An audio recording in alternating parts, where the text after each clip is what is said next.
All righty, what you got? We'll just talk about the prep this week for A&M or what you see out of those guys. Again, Kevin and his staff have recruited extremely well. Very athletic in the offensive line. Trey Carson's an outstanding back. Murray's just a different guy at the quarterback position. You got to handle his legs. You got to handle his accuracy. You got to handle his ability to win. He was at Allen High School and never lost. So I've been knowing about him for a long time. He's just an impressive player, extremely talented. A guy that you just got to account for on every snap in everything you do. He's a really good football player. Extremely talented outside, and you talk in terms of Christian Kirk and Reynolds and Speedy, and all of those guys can run and finish plays down the field. So we've got our work cut out for us in College Station on Saturday night against a very good football team. Well, did you feel like, even though you gave up a lot of yards, you got a lot of stops too, did you feel like you made some progress last Saturday?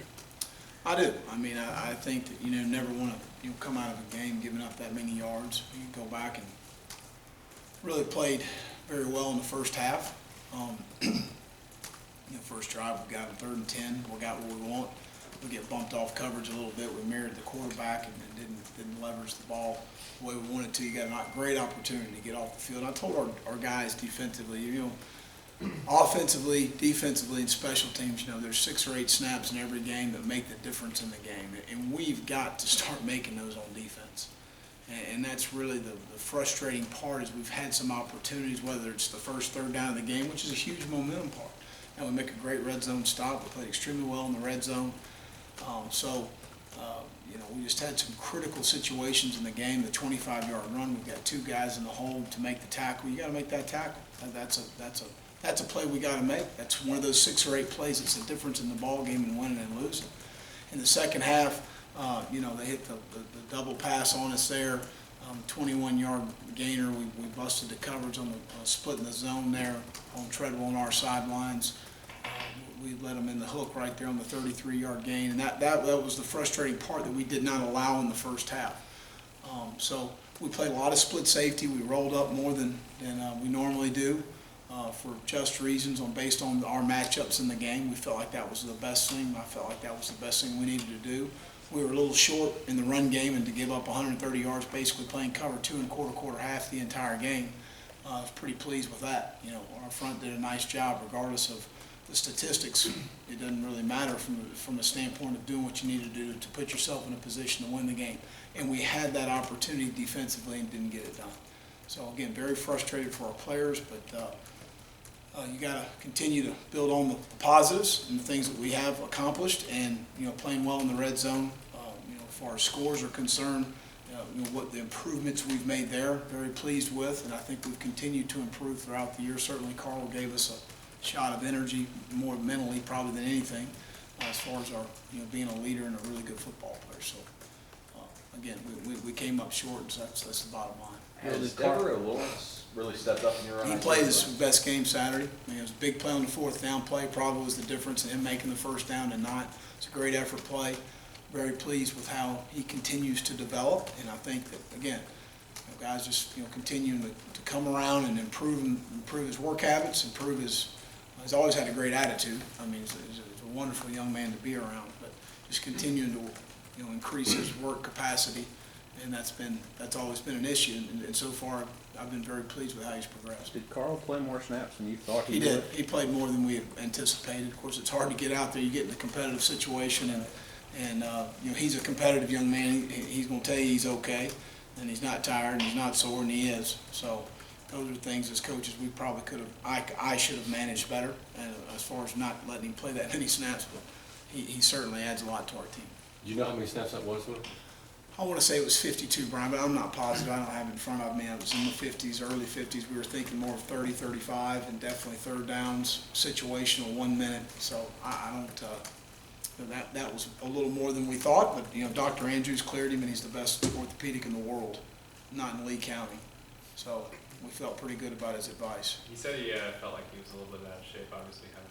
Well, again, is he doing anything different this week to make up for that loss? No, just continuing to practice. He was unable to practice all that time, so carrying the pads going into a game situation, you know, playing at Jordan Hare. I mean, all of those things, all the emotions, and a guy that, you know, obviously is a excitable young man to go play. He loves that part of it. So I think all of those things combined certainly took a lot out of him. And obviously, you know, as many throws that were thrown in the game, the most exerting thing in football is pass rush. And so he certainly gave it a great effort. He was also really apologetic after the game when we were talking just about the game itself and then just his ability to contribute. I mean, how do you feel about him being? Well, again, he's a guy that's worried about his team and his teammates, and very unselfish. He always thinks about the team and what's best for our football team. It's the kind of young men you want on your team. That's how you win. That's how you win big. And you got very talented guys that put the team first. And he's certainly a guy that does that. Effort hasn't been an issue all the last 4 or 5 games whatsoever, but is there any concern of that where when the results aren't there, how many weeks can kind of weigh on players? No, I really don't. I don't feel that way because I kind of gauge everything through how we practice, and I've been very pleased with our practice habits and how we've approached Tuesday practice, which is a very physical practice for us, a Wednesday practice, which is another physical day, a cleanup practice on Thursday, which is tomorrow. But I've been really pleased with how we've approached practice, and that to me is a telltale sign of where things are headed. And I've been extremely pleased with our players, you know, being on time and doing all the things right. They're certainly hurt for them and the frustrations that they're having right now. But we've got to figure out defensively those 6 or 8 plays in the game, and unfortunately, you never know when they're going to come. But we've got to make those plays and coach better in those situations. It's all of us, not just them. It's me. It's starting off with me. You've said before that Carlton Davis is pretty much no longer a freshman. What are some of the things that he's done that no one's seen that have been that you've liked so far? Well, he competes. You know, that's the thing. You know, you're going to match him up against Treadwell, who's a first-round player. He may be a top 15 pick. I mean, he's as good a receiver as we've been against. So, physical, tough. He competes. I mean, he embraced that opportunity, and I thought he did a fantastic job. So, you know, a competitive edge to me. That would, you know, being on top of God bless you with a lot of ability. Part of being a really good player is having a competitive edge, and he's got it. Why hasn't Nick Ruffin been playing the last 4 or 5 games? Well, I mean, again, you know, we played earlier in the year, and we felt like we've gotten some other production from Blake Countess has been solid at the safety position. You know, Trey Matthews has done some nice things. Rudy's been more of a guy that we've moved to nickel now. And Nick's going to have some opportunity Saturday night. He needs to play well. We need him to play well.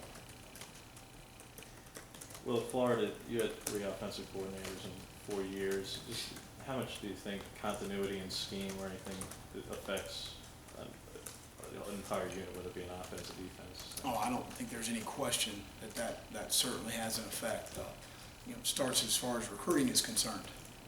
You know, from a standpoint of what kind of football team you want to be, what kind of offense do you want to be, what kind of defense do you want to be. So I think that's a huge part of it. You know, recruiting the type of young man to fit in your scheme and your system, from a pass rush standpoint, from a run stopping standpoint, from a linebacker standpoint, from a coverage standpoint. You know, you look at the NFL draft every year. I'll give you an example. There's some teams that will covet a corner that other teams don't like. It's not mean that team's wrong. It means that team liked that player, and however he pans out is the way it pans out. So I think that's number one, is the type of player you're recruiting. And then from a scheme and system standpoint, a terminology, heat of the battle, 4th quarter, we've called it this for 3 years, and all of a sudden, or for 18 months, and now we've called it this. And all of a sudden the player snaps, and I made a mistake, Coach. I thought it was that. I mean, those things happen, and you don't want to ever talk about it, but that's realistic, and those things do happen. So I don't think there's any question that is a huge issue, you know, in continuity. There's no question.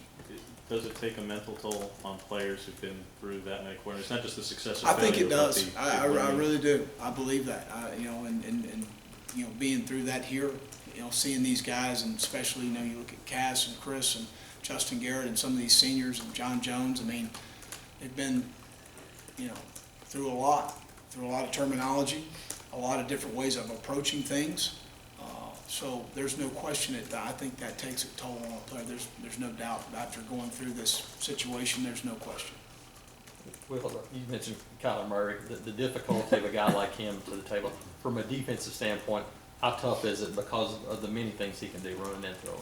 Well, it's hard. I mean, you can't hem him up in a phone booth. I mean, this guy's quick as a cat. I mean, he's just a winner. He's got arm talent. He can run. He's got a great competitive disposition about himself. I mean, he's just a guy that's very difficult to defend from the standpoint of you play man-to-man, you risk a missed tackle, and he's faster than most of the guys we're going to have on the field. So, I mean, at the end of the day, it just creates a lot of issues for you of how do you want to play him. You got to be multiple in what you do, and you got to be very disciplined in how you play a player like this.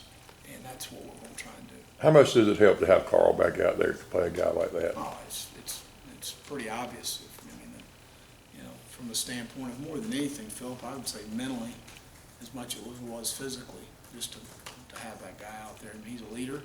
He is a leader. I mean, he's a guy that rallies the troops. He gets them going. He knows when it's right, and he puts peer pressure on his teammates to do it the right way. I mean, all of the things that you want in a leader and a good player, he's got them. Particularly with a mobile quarterback like him, does that offer opportunities for Byron that we've seen him certainly out there, but the production just hasn't been there yet? Have you been disappointed with the lack of production from him?